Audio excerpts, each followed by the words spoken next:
Hey guys, Grand Rising. For me, it's morning. I am still in morning. I just wanted to come on and say good morning, Grand Rising. Hello, salutations. Um, for me, I feel like I've kind of been gone all year. I've been on this personal journey and still holding space for many people, and learning some things about myself, learning some things about those around me. And I was walking back to my car. I went to a little event at my niece's school while I'm here in Tampa. And of course, Tampa, we have some very beautiful parks here. We have some amazing parks here, some very beautiful, beautiful parks. And although I'm not like dressed to walk the park, I wanted to still stand under the trees and still stand in the middle of nature and soak up some of this life and some of this love, because this has been a really, really challenging year for me. It has had its shares of blessings, but it has been very, very challenging. And I've been still and I've been quiet because that's what I've been told to do. Make no mistake, it's not me quitting or pulling back from the work that I'm doing, but I cannot help people heal if I am unhealed. I cannot help people grow if I'm not growing. I can't help people to deal with traumas and shadow things if I'm not constantly uprooting things in my own life. So that a lot of times looks like stepping back, when in fact, I guess in a sense it is, but it's not stepping back in the sense of there is a lack of commitment to the work, or that, there's any less passion or love for this thing that I've been called to do. In fact, the love has grown. The passion and the fire is burning brighter and stronger than ever. But there's a lot of internal work that has to be done. And I wasn't aware that I was going to have to do so much work until about mid-January, end of January. And then I realized that Spirit was calling me to do a lot of internal work. I shared previously, my family is not used to experiencing losses, and a loss that we recently experienced has been really difficult for us. It's been really difficult. It was really unexpected, and it's been painful. It's been painful letting go of the attachment, and that's something that I have been learning and leaning into learning, is letting go of attachments. At the same time, when you love somebody, on the other side of that love is grief, and on the other side of your grief is acceptance and love, and that's the way through the grief. And time, it takes time to get through and past the grief. So I've been wanting to come back and kind of pick up things per usual, but a part of the grieving process sometimes is guilt. I feel a little guilty continuing forward when those closest to me are hurting on such a large magnitude, but I also know that it's necessary, because the work that I do is healing work. And I know that there are those that look to me, for a word or for a message and for assistance through their healing process. So I understand that, but there is a bit of guilt that comes with moving forward. I don't want to say moving on, because you never quite move on from the loss of a mother or a sister or someone close to you. But there is a guilt that does kind of creep up. You have to speak to that. You have to speak to that guilt. You have to deal with that. You have to remind yourself that it's okay to move forward that does not mean that you forget that person. It doesn't mean that their life or their transition meant nothing. It just means that you are moving forward because you have to. And so I have been, even in walking and thinking about doing a video, I was just, thinking to myself, like, how do I come back? I don't feel completely ready, but I'm going to take baby steps in coming back. And I'm still going to be going through the grieving process. I hadn't, felt a whole lot of relief in the passing of my grandmother because we were very close. But I know that there is healing in the tears, that there is a greater purpose for my life that I still have to continue moving forward with in order to fulfill. And there are still blessings in the midst of our sorrows, in the midst of our pain, in the midst of our tears, in the midst of our heartbreak. There are still so many blessings and lessons for us to learn, and this is a natural part of the journey. It is really challenging watching my mother go through her experience, because her sister was one of her best friends. Watching my cousin go through this experience, watching my other tias go through this experience, losing their sister, and then also taking time to hold space for myself. I'm at a loss as well. So I wanted to do a card of the day, and I'm going to do a card of the day. I just kind of wanted to just talk and release some things, and I didn't expect to cry, but I knew that it was possible because I'm crying at the drop of a dime here lately. But I already knew, and I'm being reminded in this moment that gratitude is on the other side of your grief, that it helps you through the grief, that it doesn't remove all of your pain, because pain is a process. It's a part of the experience in certain moments of our lives. Sometimes we take ourselves through undue and unjust pain, but pain is a part of the process. And so I'm realizing, though, that gratitude is on the other side of our grief as well. That despite our pain, there is purpose. Despite our pain or our tears, there is victory on the other side of that. Despite our fear or doubt, there's love on the other side of that. And we just have to be open to receive those things. And I just was on my way to my niece's school this morning, and I was just giving gratitude because where I am now versus where I was even a year ago, I'm so thankful for the growth, and I'm remaining open and available for growth producing experiences, because sometimes we feel like, oh, I feel great right here, I've accomplished all I need to, and we are no longer open to the experiences, or we want to be selective about the experiences that we go through that are there to promote growth for us. But for me, I'm remaining open to that, and Spirit has been preparing me for this moment to energetically carry some of my family through this, to spiritually carry some of my family through this.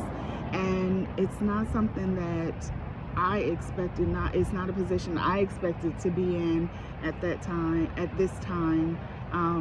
you know, looking back even to last year, I wasn't ready for the burden sometimes of carrying people through, because I don't know all the words to say.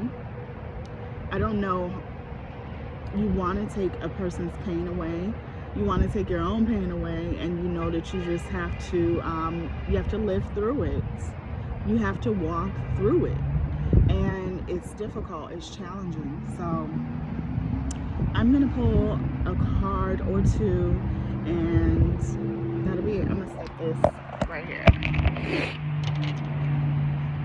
And I appreciate y'all for, you know, just holding space for me. Those of you that have, I'm trying to see where I put this. Okay. Those of you that have held space for me, I really appreciate it. I really do.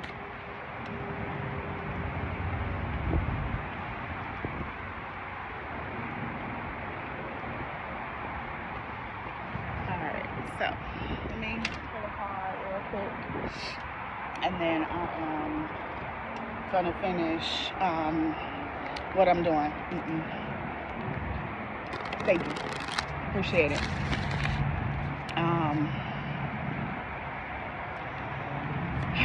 So it has been a week, y'all. It has been a week. But I am so thankful. I am so grateful. I'm grateful that I have been chosen to carry my family in certain aspects. And I'm thankful for that. It's been frustrating. I'm not even going to tell y'all how I came in peace but was ready for war, because what? Scorpio, Sun, Aries rising. But yeah, I'm thankful that the process, although there was an attempt to disturb the peace, that the peace was kept, and all has been well, despite what, you know, despite it being our turn to go through this process. So I am just so thankful, though, that things have been working out the way that they have. Trust is our card today. Trust. That's one of the things that you just have to do in the grieving process.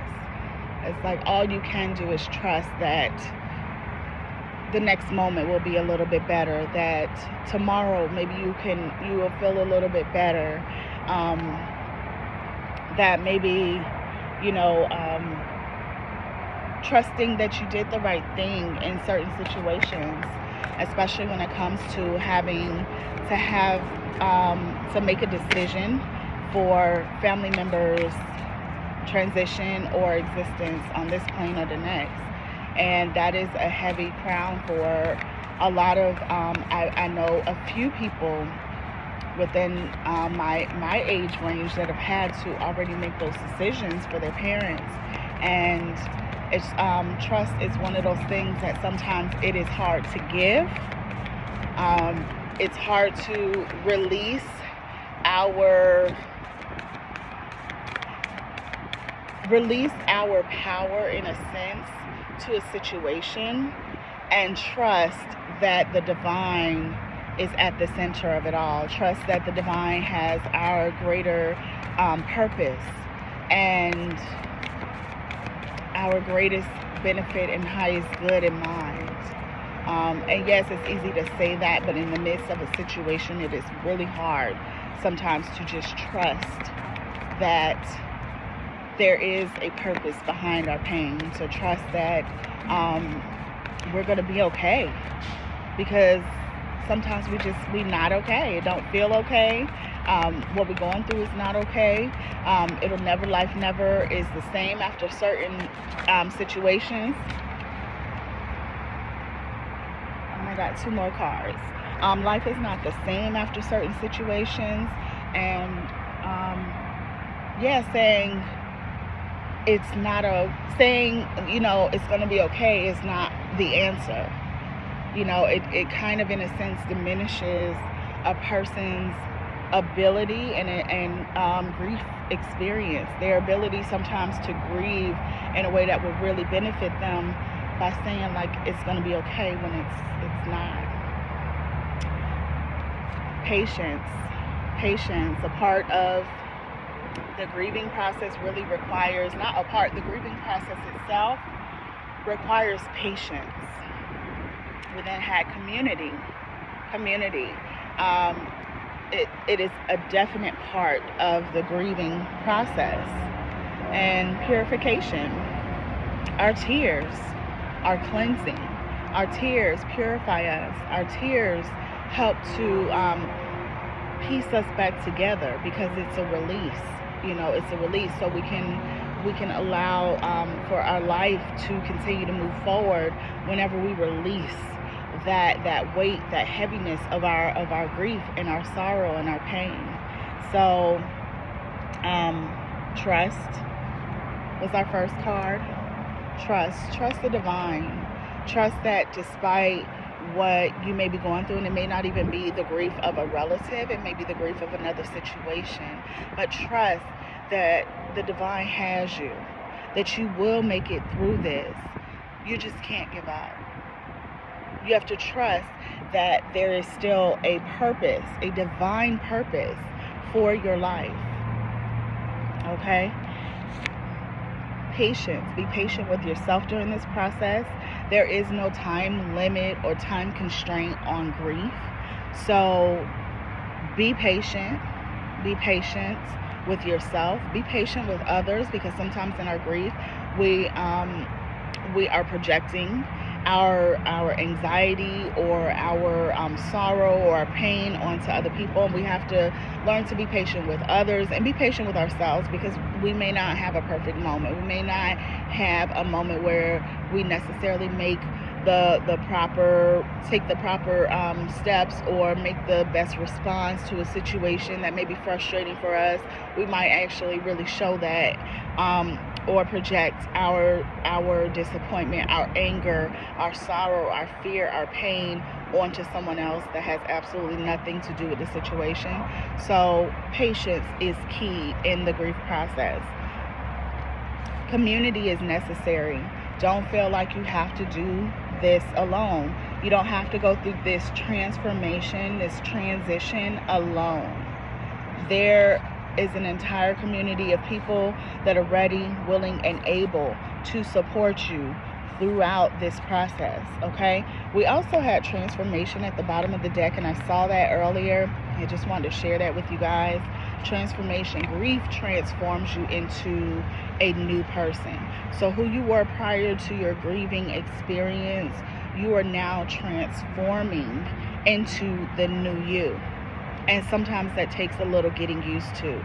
It takes a little time and adjustment. And again, patience, community support, allowing people to be there for you, allowing people to hold you up, allowing people to see you in your vulnerabilities and not feeling like you have to put on or you have to cover up or you have to pull yourself together or you have to be strong.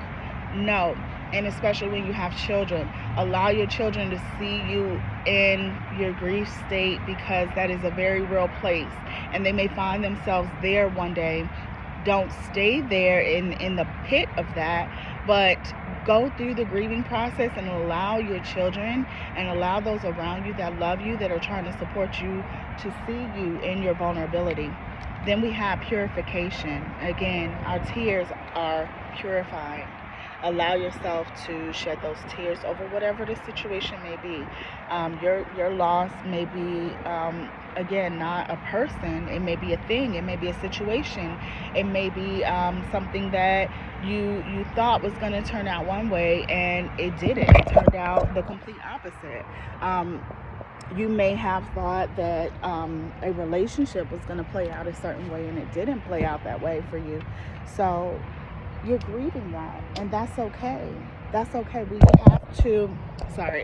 have to learn to hold space for ourselves in this very human experience. We have to learn to hold space for our emotions and our feelings, and not downplaying those things because someone else says or society says or whatever says that we shouldn't feel this way right now. We shouldn't feel this way in this moment. But I want to just remind you guys that grief is something that we all experience. If you live long enough, you'll experience it if you haven't already. And grief is not just isolated to losing someone. I don't even want to say losing someone, because we lose them in the physical, and that is very true. And I'm not gonna actually change how I say that. Grief is not only isolated to losing someone in this life. Grief is tied to disappointment, where we might have put our faith and our trust in a situation, or in a person, or a thing, or an experience. And grief can very much be tied to the loss of that thing or that experience or that person. So thank you guys so much for watching this video. I really appreciate you. I just wanted to speak to anyone that may be going through what I'm experiencing right now, and I'm making my way back, and still being very obedient to my calling, my purpose, and my assignment, not just for my life, but for even the moments, for the season, because we are assigned our life missions. But when we break that down, we have seasonal missions and assignments as well, and we have to be obedient to that. So if you don't see me, just know I'm still here. I'm still standing within my assignment. I am still fully and completely present in my assignment, and a part of that sometimes is being still and being quiet and not being present necessarily completely on social media, but I'm still here. Thank you guys so much, and I love y'all. Have a beautiful day.